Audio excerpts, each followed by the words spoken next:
Bonjour, bienvenue pour la deuxième partie du tag. Un arcane majeur, un jeu qui a été créé par Hugues, que j'aime beaucoup, de la chaîne Saint-Cid.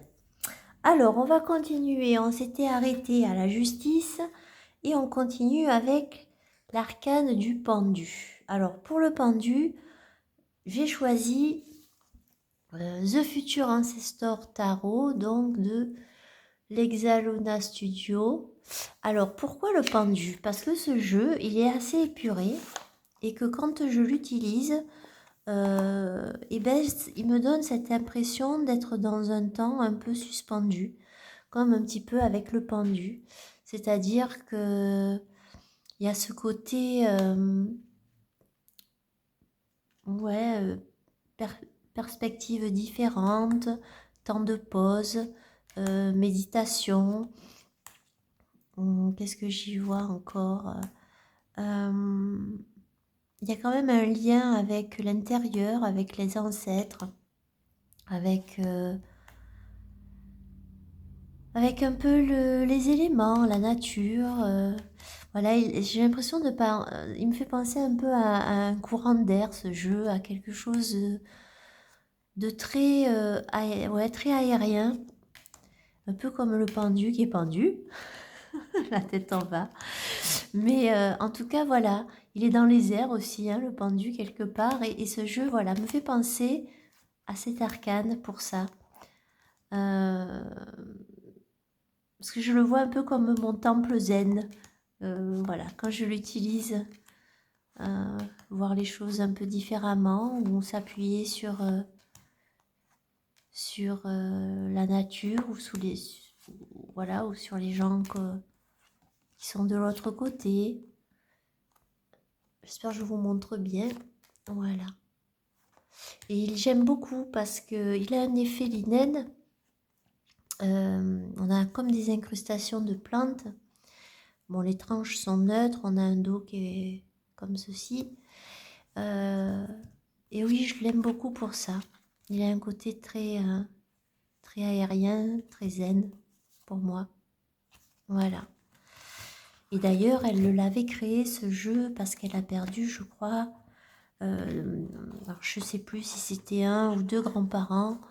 Et elle a créé ce tarot à l'époque justement du Covid, etc.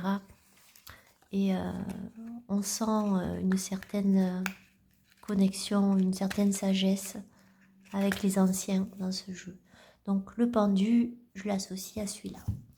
Ensuite, la mort. Donc la mort, la non-nommée, l'arcane 13. Alors j'ai choisi un jeu qui m'a fait pleurer quand j'ai vu plusieurs vidéos, mais il y en a une qui était en musique pour montrer les cartes et ce jeu m'a transpercé le cœur. C'est The Wandering Spirit Tarot de, alors je le dis bien, Ayuli Shin. Donc ça c'est la version voilà, hein, auto-publiée, parce que vous trouvez beaucoup la version contrefaite de très mauvaise qualité qui ne rend pas du tout bien ni au niveau des couleurs ni au niveau de l'énergie. Enfin, c'est tout à fait différent. Ça, c'est l'intérieur de la boîte. Voilà. Et je sais que Hugues l'avait présenté, ce jeu-ci aussi. Et il a eu bien avant moi. Donc, j'ai dû aussi m'inspirer de sa vidéo en me disant, tiens, ce jeu, il faut que j'aille voir de plus près. C'est sûrement ça. Donc, on a un petit livret qui vient avec. Et puis, j'ai le gros livre qui va avec aussi, qui était fait quand il y a eu le Kickstarter. Et moi, ce jeu-ci, je l'ai trouvé d'occasion. Alors, on a des cartes qui sont douces au toucher, un peu peau de pêche. On a un côté brillant, des éléments qui sont or sur les cartes, donc qui ressortent. Des tranches or antique super, parce que ça part pas, ça, comparé à ce qu'on peut voir. Enfin voilà, ça va tenir, même si on brasse. Et ce jeu, il m'a fait penser donc à l'arcane de la mort. Pourquoi? Bon, ben déjà parce que c'est un jeu que la créatrice a fait parce elle était en dépression, elle avait perdu un ami cher à elle et du coup, elle a créé ce tarot en son hommage. Et donc, on va retrouver toujours sur les cartes, toujours ces deux personnages, cette femme et ce squelette qui forment comme une danse, à part pour les rois. Mais sinon, voilà. Donc on a toujours des mouvements très, très suaves. On ne retrouve pas les mêmes. Donc il y a une recherche au niveau des positions des corps qui est incroyable. Alors pourquoi la mort? Bon, alors on va se dire, il y a un squelette, la mort. Mais en fait, il y a plus que ça. C'est que dans l'arcane de la mort, il y a ce côté qu'on va laisser des choses pour quelque chose de meilleur. Il y a ce côté où on va faire un travail pour arriver à une transformation. Ce squelette, ça peut être une part de nous, une part d'elle, une part de nous. Ça peut être un proche, mais ça peut être aussi sa part sombre. En tout cas, voilà, je trouve que il est quand même assez mélancolique ce jeu.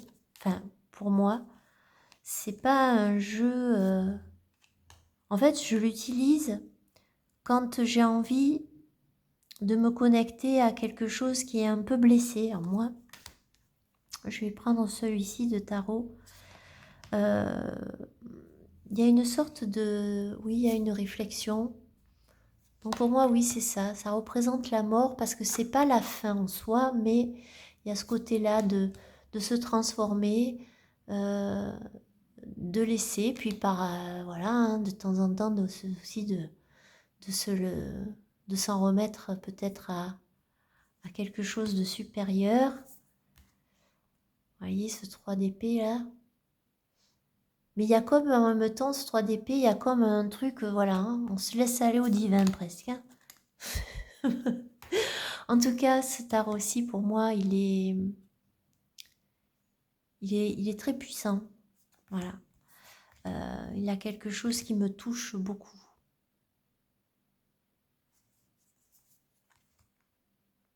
Ouais.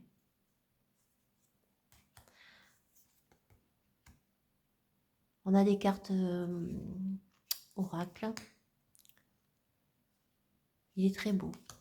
Le dos, je sais pas où je voulais montrer. Voilà. Donc la mort. The Wandering Spirit Tarot. Ensuite, pour la tempérance. Alors, j'ai pas la boîte avec moi. Je l'ai mis dans une petite pochette. C'est un jeu que j'ai mis longtemps à m'acheter parce que j'ai économisé. Voilà.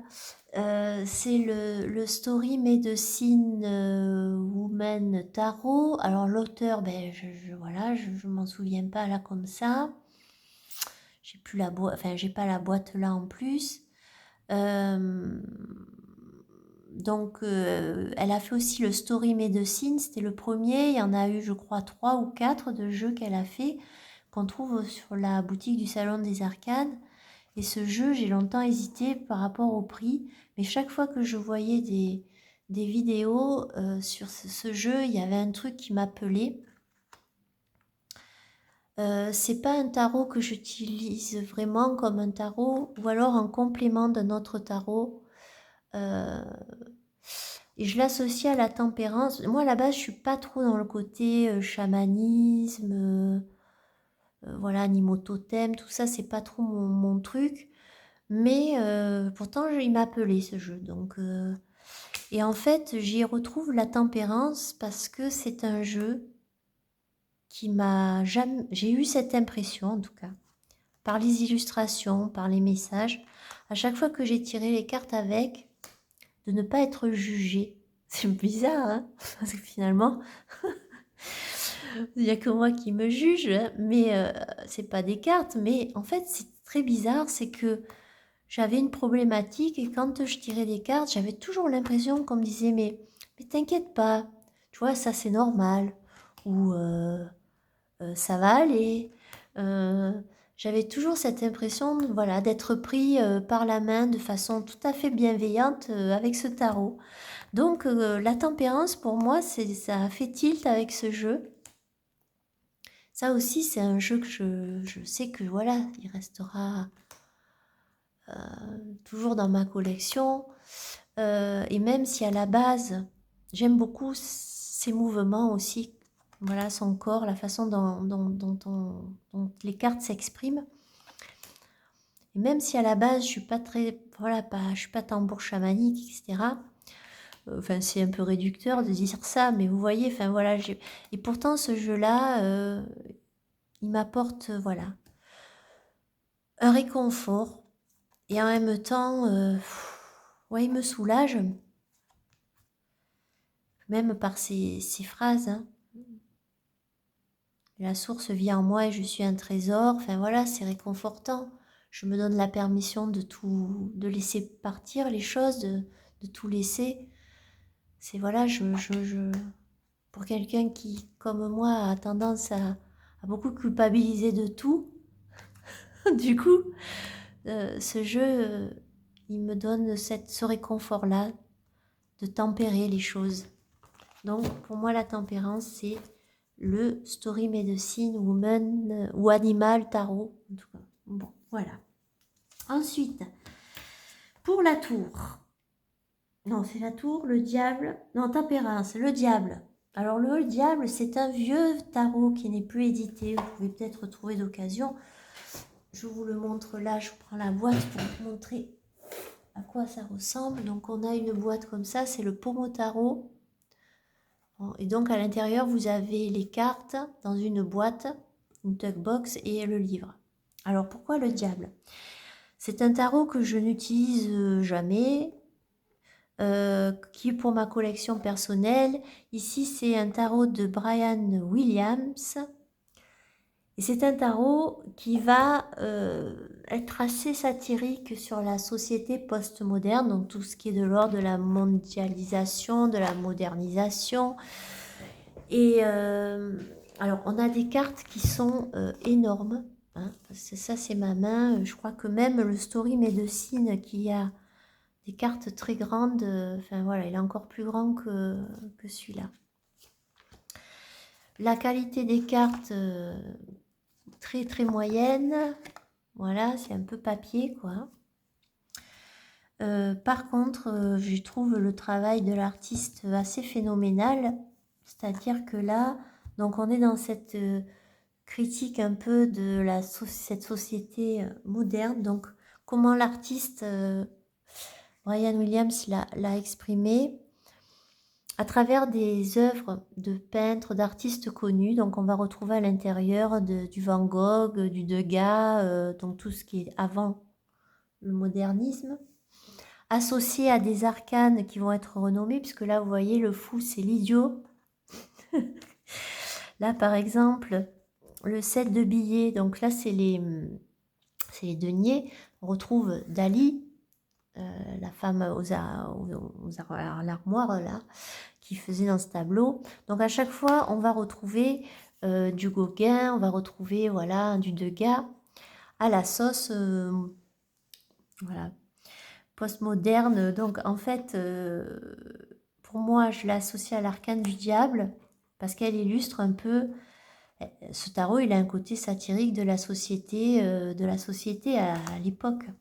Donc, par exemple, ici, vous avez le cavalier de denier, donc il brûle les billets, il s'allume une clope. Là, ici, donc les télévisions, les TVs, c'est les coupes. Donc, hein, la relation à l'autre, on voit qu'elle est biaisée avec l'arrivée donc de tout ce qui est télévision, etc. Donc, on pourrait en parler même aujourd'hui. Là, ici, pareil, hein, le 4 de télé, donc là, on retrouve l'esprit aussi de Dali. Et donc, voilà.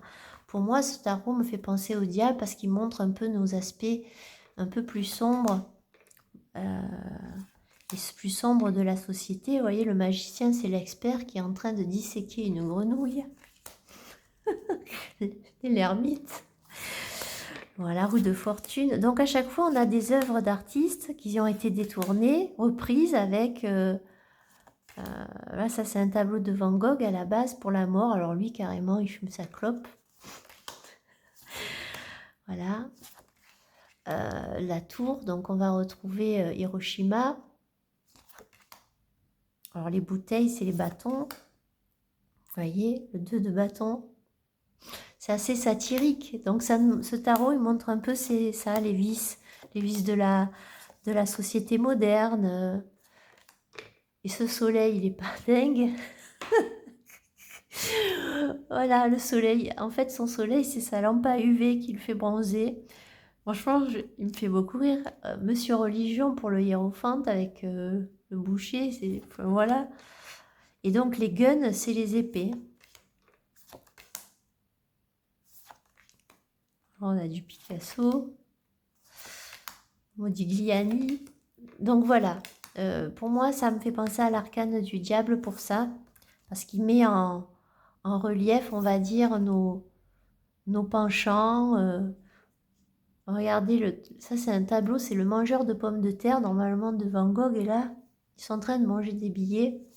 Voilà, donc il y a un côté satirique qui montre un peu cette société de consommation. Et voilà, vous voyez, le 10, on trouve Munch. Voilà, donc je l'aime beaucoup, je l'utilise pas, mais c'est un jeu que je trouve artistiquement super bien réalisé et du coup, voilà, ça serait pour moi le diable. La tour. Alors la tour, j'ai vite choisi, puisque j'ai choisi le Madaus Tarot de Eugène Wilinski et Elsa Kapanukowski. Donc, de Tarot Mania, vous avez leur site sur Etsy. Je crois qu'ils sont en Suisse. Donc, on a un livre que je n'ai pas pris avec moi. Alors, pourquoi je l'ai associé à l'arcane de la tour? Alors, on est dans un hôpital psychiatrique. Donc, on a d'un côté, quand on a les arcanes majeurs, les arcanes de cour, on va retrouver par exemple ici Andy Warhol. Donc, on a la folie créatrice quelque part. On retrouve aussi des personnages de cartomancie comme Eteia, par exemple. On a je sais plus qui. Voilà, on a Hirsch, enfin, des artistes.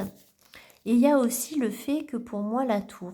La tour, c'est une carte qui va nous parler de quelque chose qui va venir nous percuter, qui vient de l'extérieur, qui nous percute, qui va remettre en cause beaucoup de choses. Alors, pour moi, la tour, ça peut être aussi positif, c'est-à-dire une nouvelle qui vous tombe dessus. Je sais pas, genre vous gagnez au loto, vous n'avez jamais gagné au loto. Je pense que ça fait quand même l'effet d'une bombe. Il y a beaucoup de choses à revoir, beaucoup de choses à gérer. Enfin, je pense que moi, je le vivrais pas. Je pense que ça m'affolerait. Pourtant, c'est quand même une super nouvelle. Mais bon. Et en fait, pour moi, ce jeu-là, souvent quand on vit, quand on parle de psychiatrie, on va parler de maladie mentale, on va parler de troubles mentaux. Et on parle de quoi? On parle de traumatisme, de quelque chose que l'on a vécu, donc que l'on a subi de l'extérieur et qui vient nous frapper et qui va faire que soit on va développer telle ou telle pathologie, soit il va falloir se reconstruire après ça. Donc en fait, ce jeu-là, pour moi, il fait référence à la tour pour ça, c'est-à-dire que face à un choc, face à quelque chose qui peut être comme dans ce jeu dur, on va devoir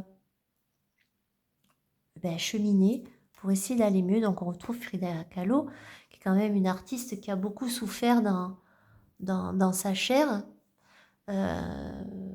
voilà, qui a beaucoup créé, qui a une énergie de folie créatrice débordante, mais aussi une personne qui a eu beaucoup de douleurs physiques dans sa vie, de souffrances.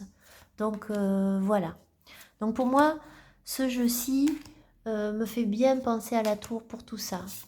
C'est-à-dire, il y a la beauté créatrice dans la folie. On arrive à ça. Ça, c'est Diego Rivera. Mais en même temps, voilà, c'est quelque chose souvent qui vient nous percuter, qu'on a vécu et que il va falloir faire avec, ou en tout cas essayer d'aller mieux. Donc le Madaus Tarot, pour moi, je l'associe à la tour. Ensuite, tour, on finit. Alors, l'étoile. Alors, pour moi, l'étoile, c'est... Alors, j'ai pas la boîte.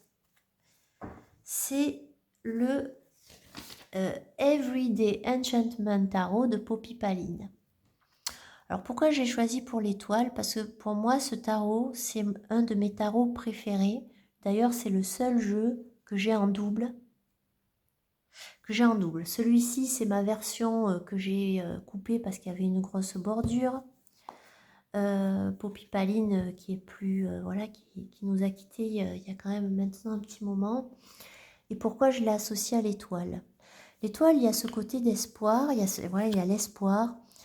De croire aussi en son potentiel, en ses rêves, s'accrocher. Et en fait, dans ce jeu, je retrouve toute la beauté que pourrait être... la beauté du monde, comme pouvait peut-être sûrement d'ailleurs le voir Poppy Paline, c'est-à-dire que on a dans chaque carte un mélange de personnages qui sont des personnages qu'on pourrait croiser dans la rue. Il y a tous les âges, il y a toutes les morphologies, il y a tous les types. Enfin voilà. En même temps, dans c'est des scènes de vie, donc on est dans le quotidien, dans la vie réelle, et on a tout le temps la présence d'animaux. Pour moi, c'est important parce que les animaux font vraiment partie de ma vie. J'ai un chien, j'ai 2 chats. Et on a des petits personnages, si vous voyez sur les cartes, comme ici. Alors ça peut être des... On peut les voir comme on a envie. On peut les voir en fées, si on croit aux fées. Cette carte, elle n'est pas trop belle. L'arcane de la mort. Avec ce personnage ici, ça peut être elle plus jeune, ça peut être sa maman à elle. Enfin, il y a tellement de possibilités. Et en fait, ce jeu, je trouve tellement humain. Et il y a beaucoup d'espoir dans ce jeu parce qu'on a l'impression que finalement, on n'est pas tout seul. On est entouré, on a les animaux. Et ces petits êtres qu'on voit dans toutes les cartes, on les associe comme on veut. Si on a envie de penser, si on croit aux anges gardiens, ben c'est un ange gardien. Si on croit que c'est une personne, un être cher qu'on a perdu, ben, ça peut être un être cher qu'on a perdu. Donc il y a la magie associée à la vie terrestre, donc le spirituel, la vie matérielle, la vie élémentaire avec les animaux. Et pour moi, ce tarot, c'est pareil, c'est un tarot qui restera toujours avec moi. Je l'utilise beaucoup pour tirer pour d'autres personnes. Et il est d'une grande richesse parce qu'il y a beaucoup de détails au niveau des illustrations. Pour un débutant, il peut être très bien aussi. Mais il y a beaucoup de richesse dans les illustrations, donc votre regard va faire des liens fous. Moi, je trouve il est magique, ce jeu.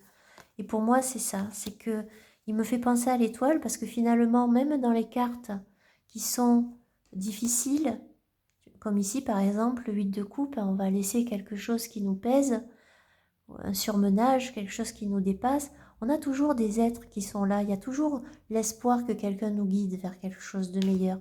Donc, c'est pour ça que pour moi, le Everyday Enchantment Tarot, il a une place particulière et que je vais l'associer à l'étoile. Parce qu'il me donne beaucoup... Voilà, il a cette notion d'espoir, malgré les difficultés. Voilà, ça c'était pour l'étoile. Ensuite, le soleil. Alors, le soleil, j'avais envie de prendre un jeu très fun, que je trouve très fun. J'ai pas la boîte, mais c'est le Helpful... non, Play Artful. Oui. Artful ou Play Artful Tarot. Vous trouvez aussi sur le Salon des Arcanes. Ça, c'était la première édition. Voilà, moi j'avais coloré un peu l'étrange en parme. Voilà. Effet linen, super qualité de carte. J'aime bien cette qualité. Et là, alors, vous allez me dire le soleil, ouais, pourquoi? Alors, c'est très solaire, hein, c'est très lumineux, il y a beaucoup de couleurs. Il y a un côté en lien avec l'enfant. Il y a un côté bonne humeur, mais il ne faut pas s'y tromper parce que malgré que le jeu, voilà, on peut avoir un petit préjugé en se disant c'est un jeu, voilà, un peu doudou deck, mais pas tant que ça en fait. Déjà, la créatrice a fait énormément de travail, je trouve, parce elle a réussi à donner à tous les personnages qui ont l'air naïfs, enfin, naïfs dans le sens un peu art naïf, un peu enfantin, ont tous des expressions qui collent parfaitement aux arcanes. Et il est très profond parce qu'il y a beaucoup, beaucoup de petits détails à regarder dans les scènes. Et pour moi, c'est un jeu qui me donne le sourire, mais qui n'est pas cucul à praline. Voilà. Il a un côté quand même... il dit ce qu'il a à dire. Et il est franc, il est réconfortant par exemple, vous voyez la lune ici, on va retrouver ce personnage qui regarde la lune, mais on voit qu'ici il y a un petit peu comme des personnages qui sont un petit peu effrayants, on voit ici une espèce de, je sais pas, de chat bizarre ou quoi, là il y a du sang qui coule, là il y a un autre monstre, donc vous voyez, c'est pas juste mignon. Et ça, c'est vrai que... Et dans ce jeu, par contre, ce que j'aime pour associer au soleil, c'est qu'il y a il y a beaucoup de cartes qui vont... Par exemple, le 9 de Denis... attendez, le 9 de coupe, qui est une carte où voilà, on est dans ces deux coupes. De Denis, je sais plus. Bon, disons que les cartes où on aurait l'habitude de voir un personnage seul, oui, comme le 9 de coupe, par exemple, on a un personnage seul, il a un côté, voilà, il y a l'abondance. Là, ici, la richesse, l'abondance passera par le fait que l'on est plusieurs, qu'on a une communauté. Ça, c'est mon fils. T'as fait ça. Voilà, donc on passera par la communauté, par notre richesse viendra qu'on est ensemble, qu'on forme une famille, qu'on a des amis. Regardez ce diable. On s'intoxique, on perd ses couleurs. Donc c'est un jeu qui est très intelligemment fait. Et bien sûr, voilà, je l'associe au soleil pour son côté pop dans les couleurs, son côté, voilà, le 9 de coupe ici, on est ensemble, on est tous ensemble, ce que je vous disais tout à l'heure. Voilà, donc pour moi, le soleil, c'est le Playful Art Tarot. Ensuite, on va bientôt dire, non, la lune. Alors la lune, j'ai choisi un tarot qui est un tarot mass market. C'est le tarot des ramures aux ramures étranges de Rouxalix.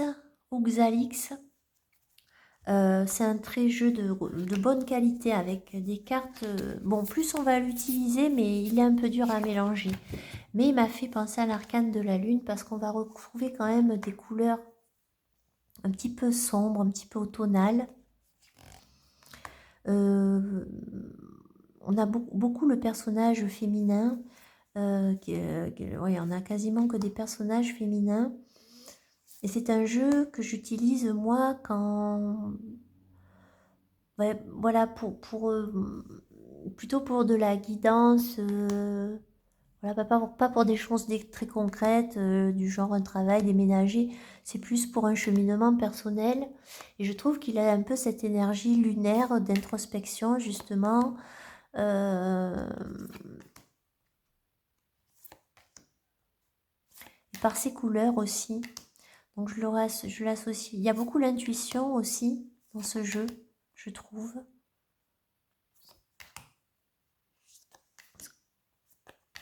Et il est très beau ce jeu. Il y a un lien avec la nature. Est-ce qu'on n'aurait pas l'arcane? Le 2 d'épée, vous voyez, il y a quelque chose. C'est un peu lunaire. Je le trouve magnifique. Le diable. Avec le miroir. On a deux cartes en haut et en bas. Voilà. Donc pour moi, celui-ci, il a ce côté lunaire. Lune.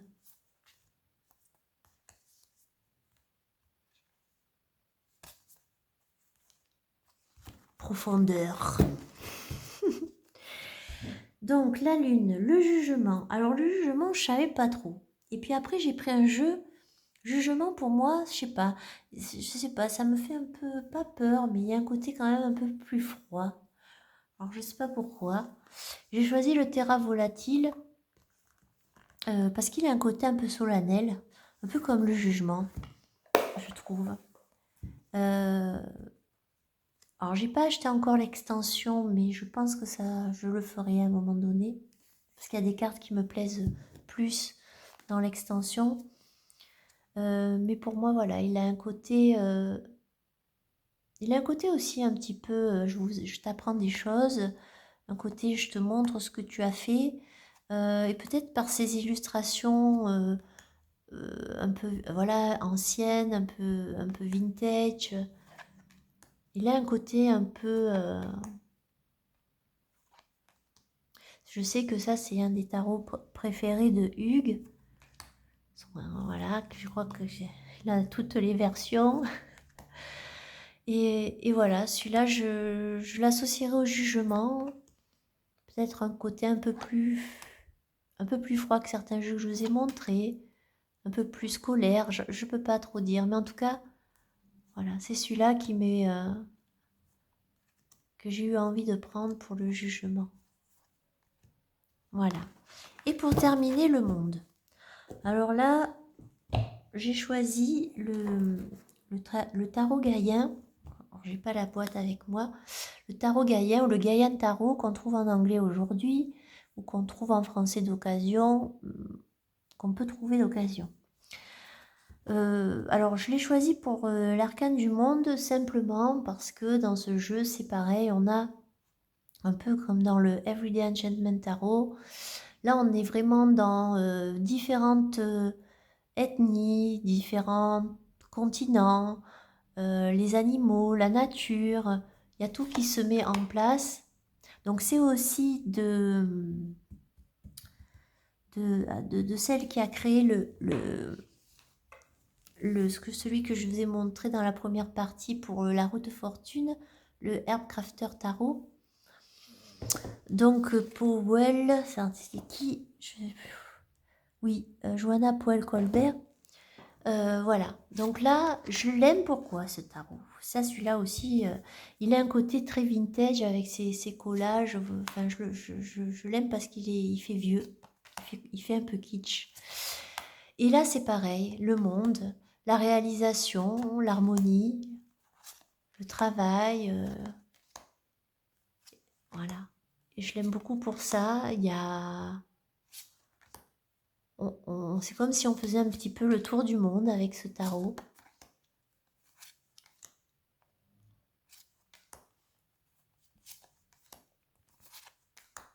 Le 3 d'air.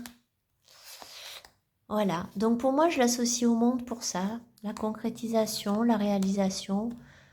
Sans la nature, on ne serait pas là. Sans les animaux, on ne serait pas là. Enfin, tout est comme cela doit être, en fait. Voilà. Et il faut apprendre à vivre voilà, tous ensemble. Donc pour moi, le monde, c'est le Gaian Tarot. Voilà, bah écoutez, j'espère que cette deuxième partie vous a plu. Et bah écoutez, je vous renvoie bien sûr à la vidéo, aux vidéos de Hugues sur sa chaîne Saint-Cide. Et après, je pense aussi qu'il y a H de la chaîne A. Alors attendez, parce que je l'appelle tout le temps H parce que je suis abonnée à sa chaîne, mais H, la Estrella Tarot, qui aussi va participer à un moment donné. Donc, essayez de rester ouvert à, voilà, à d'autres, de la prochaine vidéo. Ben écoutez, je vous dis à bientôt pour une rentrée dans la période noire et halloweenesque. Bonne journée et merci à vous. Au revoir.